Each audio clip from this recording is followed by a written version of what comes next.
आगे बढ़ेंगे, बात करेंगे जम्मू कश्मीर विधानसभा की, जहां लगातार दूसरे दिन भी बवाल जारी है। जम्मू कश्मीर विधानसभा का बजट सत्र चल रहा है। वक्फ कानून को लेकर जबरदस्त सियासी घमासान देखने को मिल रहा है। आज भी जम्मू कश्मीर विधानसभा में नेशनल कॉन्फ्रेंस, पीडीपी और कांग्रेस विधायकों ने जमकर नारेबाजी की। सदन को आधे घंटे के लिए स्थगित तक करना पड़ा।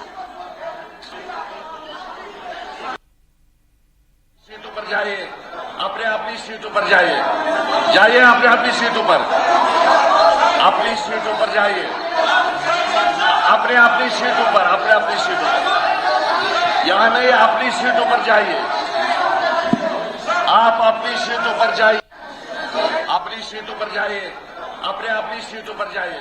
तो कल भी विधानसभा में जबरदस्त हंगामा देखने को मिला था। कल बिल की कॉपी फाड़ी गई थी और आज भी जबरदस्त हंगामा देखने को मिल रहा है। बीजेपी विधायक वक्फ कानून पर चर्चा की मांग का विरोध कर रहे थे। इस बीच बिल में मौजूद नेशनल कॉन्फ्रेंस, पीडीपी और कांग्रेस विधायकों के साथ उनकी हल्की फुल्की धक्का मुक्की हुई और हाथापाई हुई। बीच बचाव के लिए मार्शल को आना पड़ा।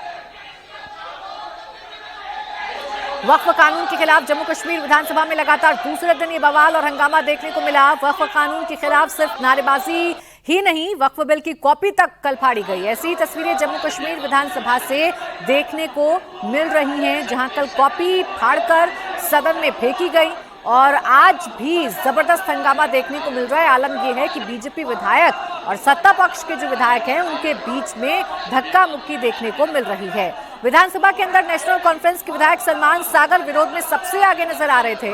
वक्फ कानून पर बहस की मांग कर रहे थे। एनसी विधायक ने कहा कि केंद्र सरकार की नजर मुसलमानों की प्रॉपर्टी, मस्जिदों और कब्रिस्तानों पर। वो लोग चाहते हैं कि मुसलमानों की बात हो हाउस में। उन्होंने हमें खाली लैंड, ट्रेन और मकान के लिए नहीं भेजा है, उन्होंने बिजली के पोल के लिए नहीं भेजा है। उन्होंने हमें भेजा है हम यहाँ मुसलमानों की बात कर सके, हम यहाँ के राइट्स की बात कर सके, हम कानून की बात कर सके। जो हमसे छीना जा रहा है, हर दिन छीना जा रहा है। 5 अगस्त को लेकर आज तक हर दिन छीना जा रहा है। अभी तक तो जम्मू कश्मीर तक कन्फाइंड था, अब पूरे मुल्क के मुसलमानों पर लागू हो रहा है। 2029 में पावर में आने के लिए बीजेपी सरकार ने वक्फ बिल बनाया, पूरे हिंदू कम्युनिटी को दिखाने के लिए कि देखो हम मुसलमानों को कैसे दबा रहे हैं, हम उनकी जमीनें कैसे छीन रहे हैं, हम उनकी मस्जिदें कैसे बंद करवाएंगे, हम उनके कब्रिस्तान कैसे लेंगे, हम उनके घरों पे कैसे कब्जा करेंगे। ये मोदी गवर्नमेंट का वक्फ बिल में, बीजेपी की वक्फ बिल में यही है। देखिए, ये जो बिल है ये संसद से पास हो चुका है। राष्ट्रपति की मंजूरी के बाद कानून बन चुका है। अब राज्य की विधानसभा में चर्चा के बाद भी कुछ हासिल इस बिल के तौर पर नहीं हो सकता है, लेकिन एक परसेप्शन, एक नैरेटिव बिल्ड करने की कोशिश जरूर एनसी, कांग्रेस और पीडीपी के विधायकों की तरफ से की जा रही है। हंगामे के चलते जम्मू कश्मीर विधानसभा में कामकाज ठप है। बीजेपी का आरोप है कि नेशनल कॉन्फ्रेंस, पीडीपी और कांग्रेस मिलकर लोकतंत्र की हत्या कर रही है। देखिए, बदकिस्मती है, यह डेमोक्रेसी का कत्ल हो रहा है। हाउस की प्रोसीडिंग चलनी चाहिए, हाउस की प्रोसीडिंग चलने नहीं दे रहे।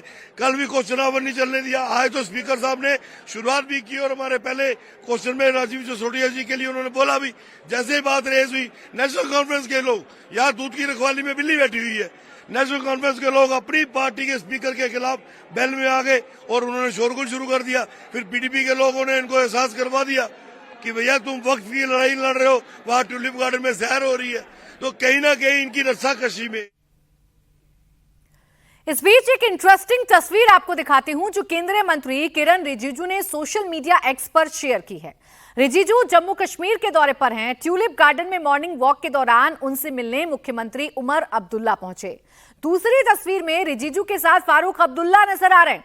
तो एक तरफ विधानसभा में वक्फ कानून के नाम पर गदर मचा है, तो दूसरी ओर आप देख सकते हैं कि मोदी के जिस मंत्री ने संसद के दोनों सदनों में वक्फ बिल पेश किया, यानी किरण रिजिजू, सूबे के मुख्यमंत्री उमर अब्दुल्ला और उनके पिता फारूक अब्दुल्ला उन्हीं से मुलाकात करते नजर आ रहे हैं।